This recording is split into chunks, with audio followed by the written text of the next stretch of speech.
Assalamualaikum warahmatullahi wabarakatuh. We are from Group H, Introduction to Research Method. The members are Ilham Nugroho, Nabil Zulfikri, and the last is Sofabe Abdul Manan. We will discuss about Chapter 9, Validity and Reliability. Validity is the most important consideration in the developing and evaluating measuring instrument. Historically, validity was defined as an extent to which an instrument measured what is claimed to measure. The focus of recent view of validity is not on the instrument itself, but on the interpretation and meaning the score derived from the instrument. Assessing the validity of score-based interpretation is important to the research because most instruments used in educational and psychological investigation are designed from measuring hypothetical constructs. Recall that constructs such as intelligence, creativity, anxiety, critical thinking, motivation, self-esteem, and attitude represent an abstract variable derived from theory or observation. Validation: the process of gathering evidence to support or fail to support a particular interpretation of test score is referred to as validation. We need evidence to establish it, that are inferences which are made on the basis of the test result, are appropriate. Numerous studies might be required to build a body of evidence about the validity of the score-based interpretation. There are three kinds of evidence. Number one is evidence based on the test content. Number two, evidence based on the relation to a criterion. And number three, construct-related evidence of validity. Evidence based on the test content involves the test content and its relationship to construct its intent to measure. The standard defines context-related evidence as the degree to which the sample of item, task, or question on the test are representative of some definite universe or domain of content. That is, the research must seek evidence that the test to be used represents a balanced and adequate sampling of all the relevant knowledge, scale, and dimension making up the content domain. Evidence based on the test content is especially important in evaluating achievement tests. In this act of educational accountability, content validity is receiving renewed attention. Criterion relates validity evidence. Refer to the extent to which test scores are systematically related to one or more outcome criteria. The emphasis is on the criterion because one will use the test score to infer performance on the criterion. Historically, two types of criterion-related validity evidence have been distinguished: concurrent and predictive. The distinction is made on the basis of the time the criterion data are collected. Concurrent validity evidence is relationship between score on a measure and criterion score obtained at the same time.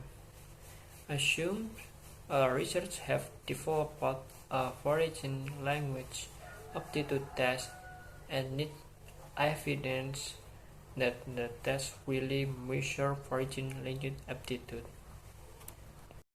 Construct-related evidence of validity. Focus on the test score as a measure of a psychological construct. To what extent do the test score reflect the theory behind the psychological construct being measured? Recall that psychological constructs such as intelligence, motivation, anxiety, or critical thinking are hypothetical questions or characteristics that have been constructed to account for observed behavior. Validity generalization. A concern in validity studies of educational and employment tests is the extent to which evidence of validity based on the test can be generalized to new setting without further investigation of validity in the new setting. Research found that test criterion correlation may vary greatly from time to time and place to place because of the type of criterion measure used, the way the predictor is measured, the type of test taker, and the time period involved. But validity generalization studies have used meta-analysis, which provide statistical summaries of past validation studies in similar situations. If the meta-analytic database is large and the study adequately represents the type of situation to which research wishes to generalize, we find support for validity generalization. In other circumstances in which the findings of the meta-analytic studies are less consistent and in which there are more differences between the new and old setting, it is more risky to generalize. Local validation studies providing situation-specific evidence will be more valuable. Validity of criterion reference tests. Recall that criterion reference tests are designed to measure a rather narrow body of knowledge or skills. Thus, the main concern in assessing the validity of criterion reference tests is content validity. The basic approach to determining content validity is to have teacher or subject matter expert examine the test and judge whether it is an adequate sample of the content and objective to be measured. Application of the validity concept. Validity is always specific to a particular purpose for which the instrument is being used. It is incorrect to use the unqualified phrase, the validity of the test. No test is valid for all purposes or in all situations.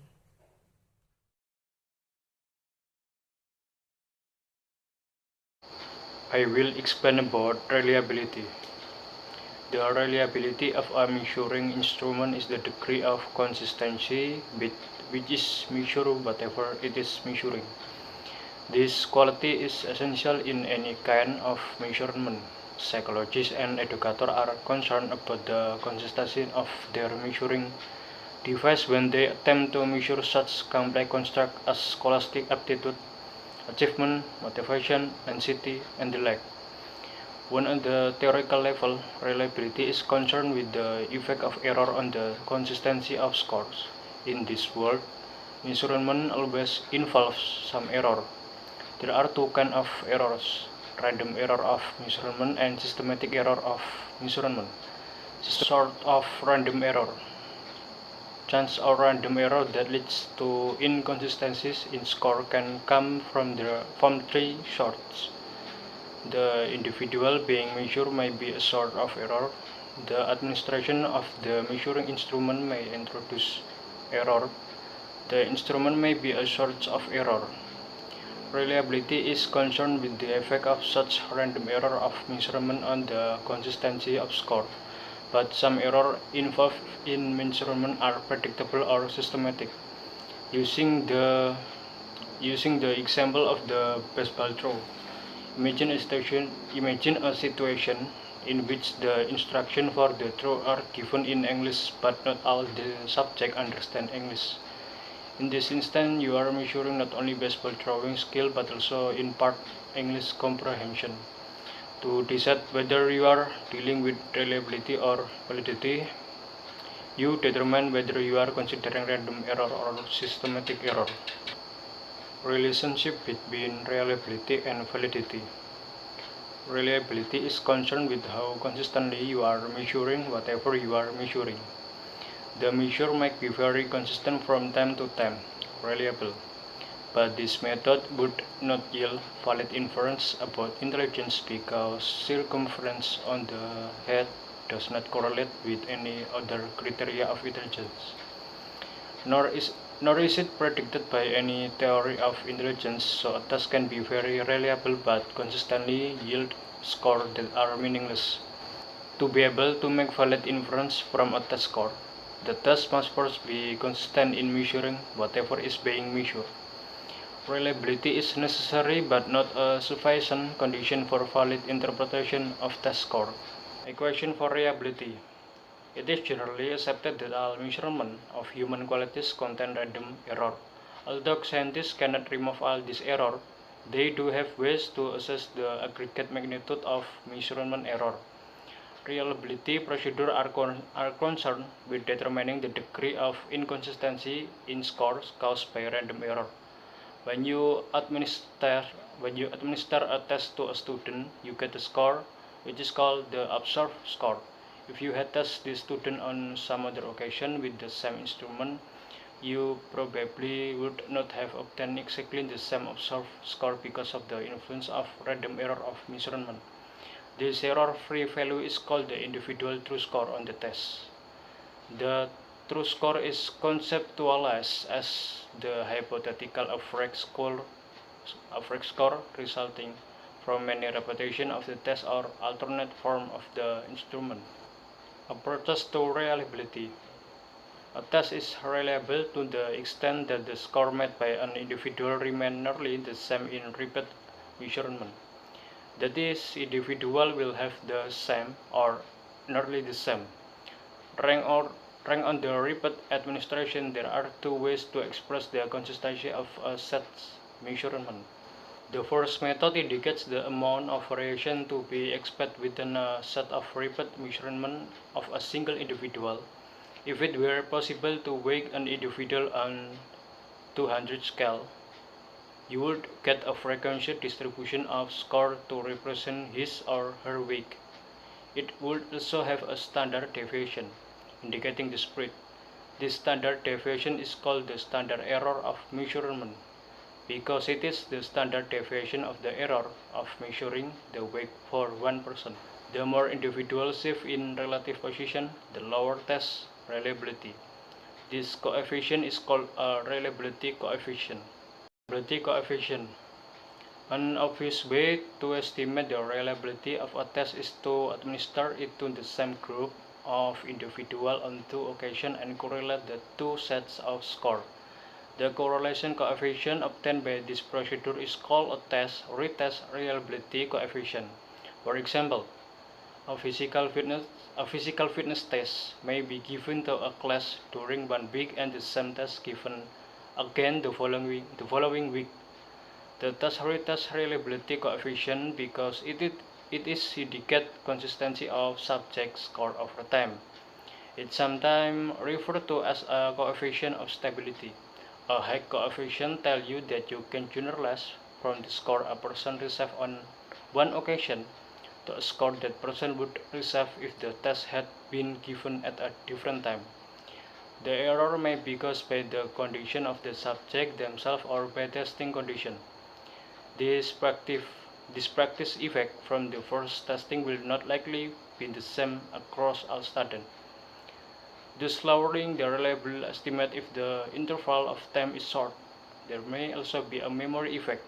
Student may mark a question the same way they did previously just because they remember marking it that way the first time. Researchers use the equivalent form technique of estimating reliability, which is also referred to as the alternate form technique or parallel form technique, when it is probable that subject will recall their response to the test item. Alternate forms of a test are independently constructed that must meet the same specification. That is, they must have the same number of items, instruction, time limits, format, content, range, and level of difficulty. But the actual questions are not the same. Ideally, you should have pair of equivalent items and assign one of each pair to each form. Internal consistency measure of reliability. Other reliability procedures are designed to determine whether all the items in a test are measuring the same thing.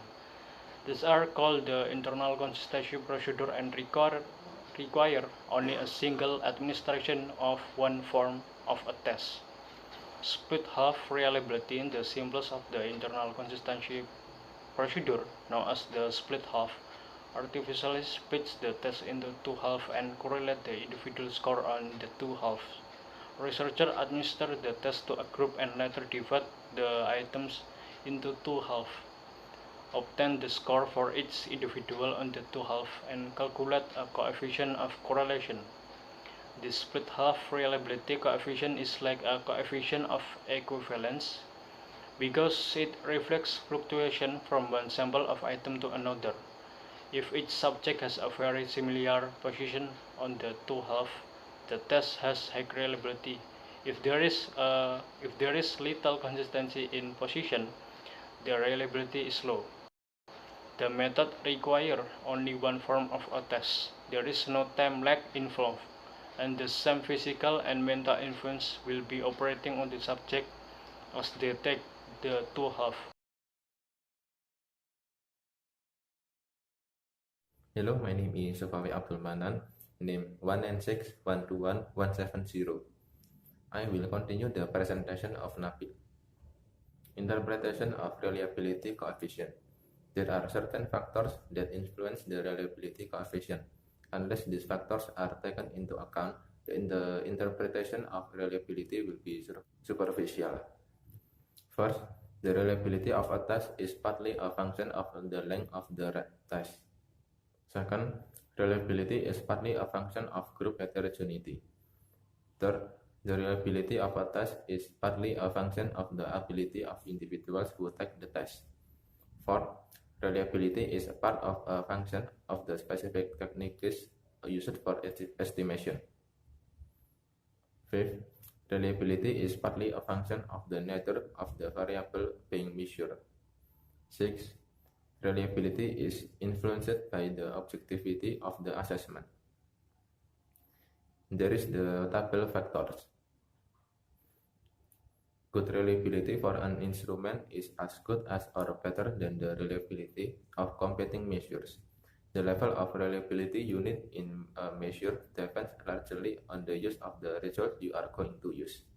The need for accurate measurements increases as the consequences of decision and interpretation become more important. If the measurement results are used to make decision about a group, or if an initial decision is wrong, the decision can easily be corrected. A score with modest reliability may be accepted. However, when used to make individual decisions, they cannot be changed. Only the instrument of the highest reliability can be accepted. Standard error of measurement. The reliability coefficient looks at the consistency of test scores for a group, but tells us nothing about the number of errors in individual test scores. The theory of measurement states that the score obtained consists of the actual score plus the error score. Due to errors, the score obtained is sometimes higher than the actual score, and sometimes lower than the actual score. There may be lots of small mistakes, but only a few very big mistakes. The standard deviation from the distribution of these errors Standard measurement error, or SM, will give an estimate of how often errors of a given measure may occur when the test is repeated. In practice, you can get estimates of the standard error of measurement from one administration of the test group. Here's the standard error formula. If the aptitude test has a reliability coefficient of 96 and a standard deviation of 15, then like this. Standard errors of measurement tell us something about how accurate a person scores on an exam. Given the score the student has obtained, you use the SM to determine the range of score with some probability. Include the individual's actual score. This range of scores is known as the confidence band. Assuming that measurement error is normally distributed about a given score and is evenly distributed across the range of score, you can be 68% sure that a person's actual score is within 1 SM on either side of the observed score. Below is an example image showing the distribution of the error score and the distribution of the error around the score obtained by 105 with SM3. Measurement standard error, or SM, and reliability coefficient, or RxX, are alternative ways of expressing how much confidence we can place in the observed scores. The reliability coefficient provides an indicator of the consistency of an individual's performance on the exam.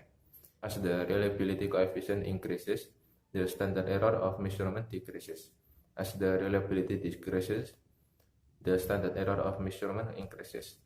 Measurement standard errors are recommended to be used when interpreting individual score, and reliability coefficients are recommended to be used when comparing the consistency of different tests. You must report the methods used to estimate the reliability index, the nature of the groups from which the data were obtained, and the step of the data obtained. The prospective test user should then be responsible for determining how the reliability data will be applied for their population. Reliability of criteria referenced tests. Traditional methods are unsuitable for tests that refer to criteria where scores are limited to 1, mastery, and non-masters. Several procedures have been suggested to estimate the reliability of a test against criteria.